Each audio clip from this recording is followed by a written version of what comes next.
Summiting this mountain was quite exhausting. We started from Camp 4 at I don't know 7,100 meters, but the path up here to the summit is so ridiculously long, and yeah, we're all quite exhausted, and quite happy that I summited my second 8,000er without oxygen, and yeah, now I need to make sure to go down. Talk to you guys later. Hey guys, this is Nordin here. I just came down from the summit of Annapurna, I think maybe 4 days ago. I don't remember. Yeah, today is the 19th of April 2023, and I been on the summit of Annapurna on the 14th of April, 10 o'clock, 10:50 a.m. in the morning. And yeah, I thought I'll send a little video to you guys, send you a little message, let you know how it was, show you some videos, show you some pictures, and tell you what is planned next here in Kathmandu. Yeah, I'm right now here in Kathmandu. I arrived here yesterday morning, 6 o'clock in the morning. So basically what happened is, after Annapurna summit on the 14th of March, I ran down to Camp 1, slept one night in Camp 1, in Camp 4, sorry. Dismantled my Camp 4, yeah, like 7 o'clock in the morning on the 15th of April. And yeah, was still on 7,100 meters, quite exhausted, quite empty, quite hammered, you could say. And then I ran down completely all the way from Camp 4 to base camp, which is at 4,200 meters, which took me, yeah, the whole day. I arrived at base camp on the 15th of April, I think, on like 9 p.m. in the evening. Yeah. Then the next day, everything went very, very fast in the morning. Everyone flew down with the helicopter. The whole base camp got dismantled and flown down with the helicopter. And I ran down with my own feet to Humkola, and from there took the jeep to Tatopani. Spent one night there, and then, yeah, had a crazy bus ride all the way from Tatopani via Pokhara to Kathmandu, where I am now. Yeah, I arrived there yesterday, 18th of April, 6 o'clock in the morning. And yeah, now I'm sitting here. I thought I'll leave a message to you, and yeah, tell you guys that I successfully summited Annapurna I without supplementary oxygen, my second 8,000er, and yeah, I'm super happy about that. And yeah, all I gotta say is take a look at the videos, take a look at the pictures, and enjoy the footage. Good morning, guys. For some reason I thought, hey, let's record a video while you're on this glacier or about to step on the ice. It's I think the 2nd of April 2024. It's 6 o'clock in the morning. I left Annapurna base camp at 4:30, something like this, like 1.5 hours ago. So yeah, like this is the way I'm coming from. Base camp is somewhere down there, and I'm gonna go up to Camp 1 and to Camp 2. In my rucksack I have like 2 tents, a shovel, an ice axe, and a thermarest mat. I think that's about it. And yeah, I'm just carrying material like a mule up to Camp 2 directly. So yeah, I don't know 100% where the route is right now, but I will definitely see it.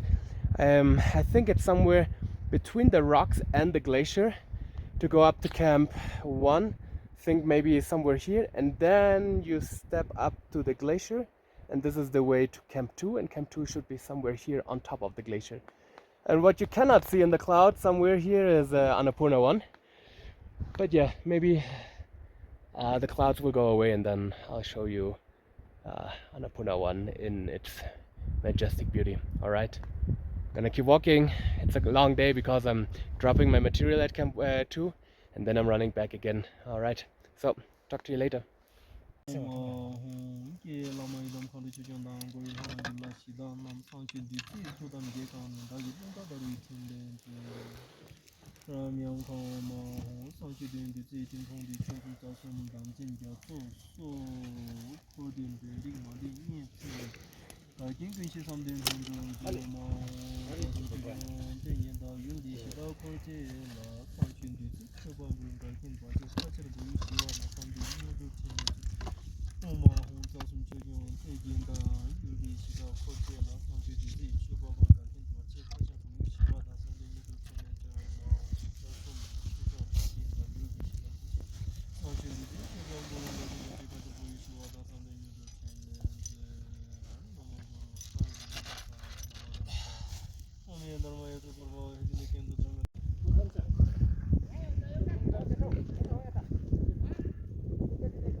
Alright, I just reached the crampon point.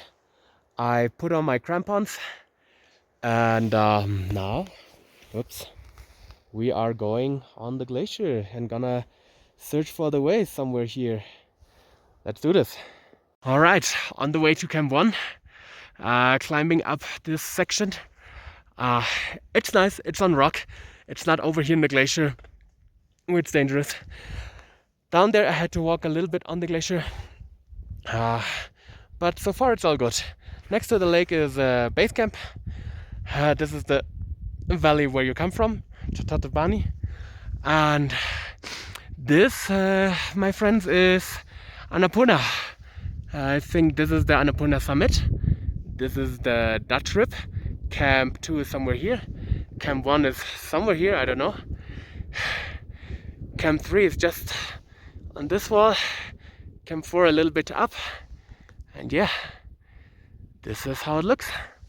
Alright, I'm getting up slowly. I'm not super fast, I'm not super slow, but yeah, more on the slow side than on the fast side, but it's okay.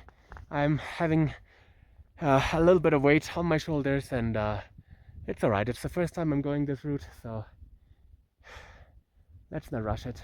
Alright, I'm gonna keep walking so I don't go back too late. Alright, talk to you later.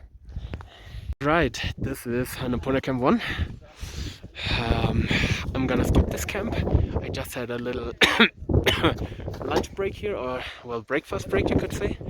And yeah, now I'm going across these little crevasses here, step on the glacier, and then go on the glacier plateau. And maybe you can see somewhere here is Camp 2.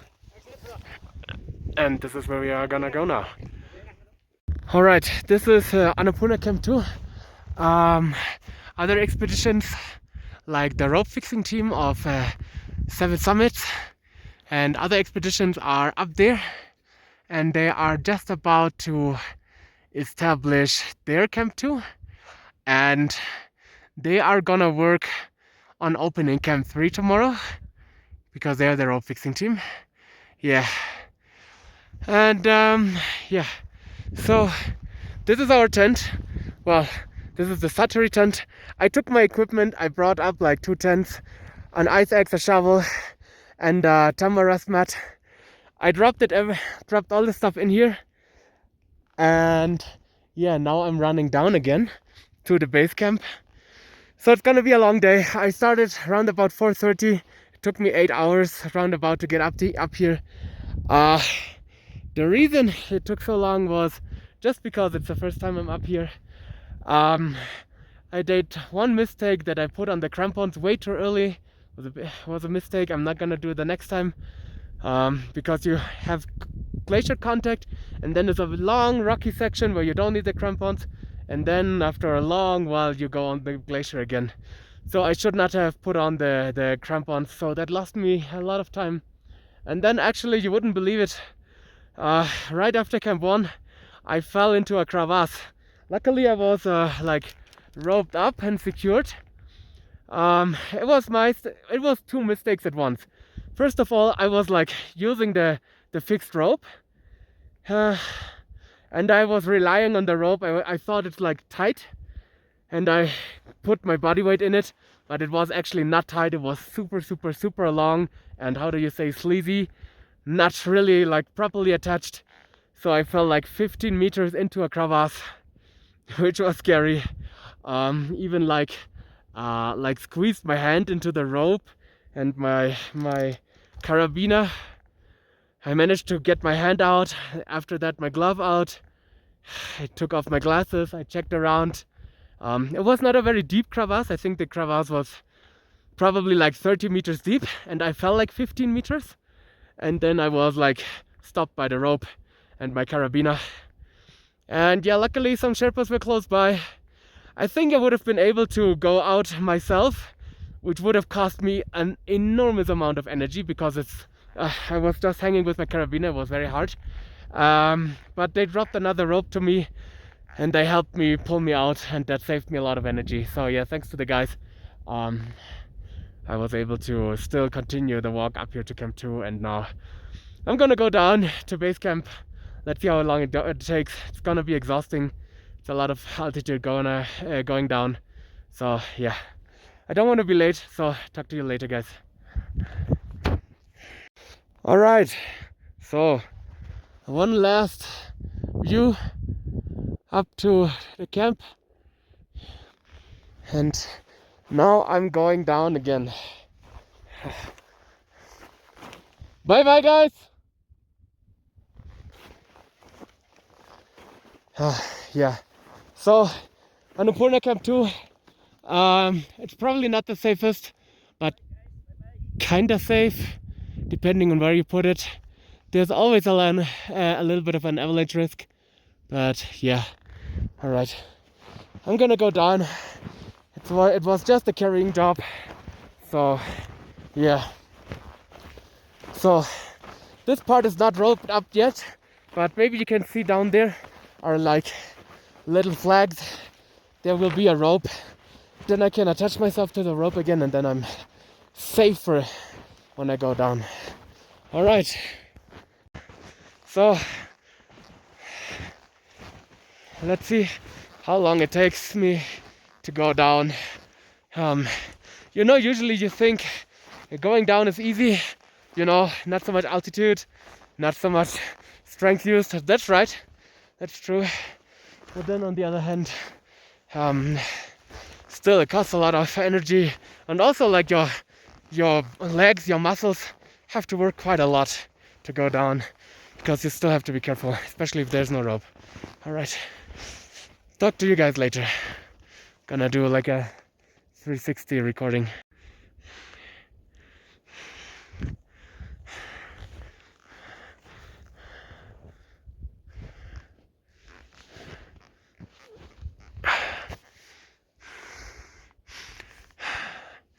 Yeah, Annapurna somewhere there in the clouds. And I'm gonna go down the glacier again. So yeah, earlier today, like it was around like 9 or 10 o'clock in the morning, I fell into this crevasse, and exactly, I think I fell like 15 meters. So I had to go along this thing, and the mistake I did was I was holding onto this rope, which is now attached to this rock, but before it was not. And you can see the whole rope It had so much slack. I think I tested it. I thought it had like enough tension so, that I could climb.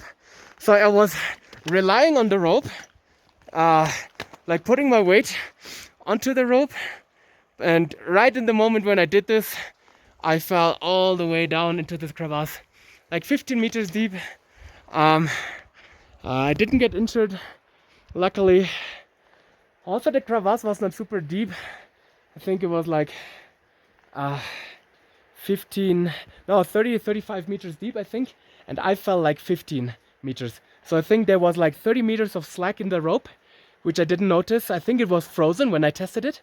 And when I put my weight on it, like I fell, which was stupid. It's stupid from my side to put my weight into the rope like this. Should have not done that. But now they fixed it. So yeah, I was a little bit scared. I wasn't injured or anything. I think I could have made it out there myself, but luckily a Sherpa was there, dropped the rope. I was still attached to the rope here. I squeezed my hand a little bit into the rope and my carabiner. But yeah, luckily a Sherpa was there, dropped the rope and pulled me out. So that was quite helpful because it saved me a lot of energy. Alright, so this is where it happened. Alright, gonna go down now. So yeah, this was my crevasse, my very first crevasse I fell into. Alright, let's keep moving.